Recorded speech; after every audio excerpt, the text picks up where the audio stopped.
కొంతమంది జీవితంలో ఆర్థిక అలలతో కొట్టబడుతూ ఉంటారు. కొన్ని సందర్భాల్లో అనారోగ్య అలలతో కొట్టబడుతూ ఉంటారు. కొన్ని సందర్భాల్లో కుటుంబ సమస్యలతో కొట్టబడుతూ ఉంటారు. కొన్ని సందర్భాలు ఇంట్లో ఉన్న సొంత పిల్లల చేత శోధింపబడుతూ ఉంటారు. కొన్ని సందర్భాల్లో డిప్రెషన్కి గురవుతూ ఉంటారు. ఎవరు వారి పక్షంగా లేరు, వారు ఒంటరి పోరాటాన్ని చేస్తున్నారనే భయం వారిలోకి వస్తూ ఉంటుంది. కొన్ని సందర్భాల్లో లేనిపోని కాన్ఫ్లిక్ట్స్ అన్నీ కూడా వారి జీవితంలో అలలుగా కొడతా ఉంటాయి. అన్ఎక్స్పెక్టెడ్ వేవ్స్ వారి జీవితంలోకి వస్తూ ఉంటాయి. ఇవన్నీ వారి జీవితంలో ఎదురవుతూ ఉన్నప్పుడు వారికి అలలు మాత్రమే కనపడుతూ ఉంటాయి. దాన్ని సృష్టించిన ఆ యొక్క గాలి కనపడట్లేదు. ఈ రోజున we need to fight that invisible enemy. We need to fight the invisible enemy. ఈ రోజున ఈ ఆత్మీయ పోరాటంలో మనము కొన్ని విషయాలు మనం తెలుసుకుందాము.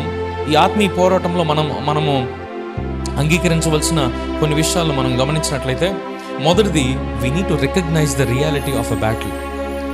యుద్ధం యొక్క వాస్తవ్యాన్ని మనం గుర్తుపట్టేవారుగా ఉండాలి. అసలు ఈ యుద్ధం ఎందుకు వచ్చింది? అసలు ఈ యుద్ధం ఎవరి ద్వారా వచ్చింది? అసలు ఈ యుద్ధానికి కారణం ఎవరు?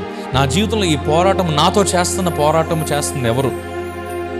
పైకి కనపడే మీ మామూలు నేత్రాలతో చూసే శత్రువుని కాదు, మీ ఆత్మీయ నేత్రాలతో చూడండి అసలు శత్రువు ఎవరనేది. ఈ రోజున the demons are real, the Satan is real. దురాత్మలు నిజంగా ఉన్నాయి, అపవాది నిజంగా ఉన్నాడు. మన జీవితంలో అనేక రకాలైన పోరాటాలను మన జీవితంలో పెట్టాలని ప్రయత్నం చేస్తున్నాడు. దొంగతనమును, హత్యను, నాశనం చేయడానికి వచ్చిన కానీ మరి దేనికి కాదు.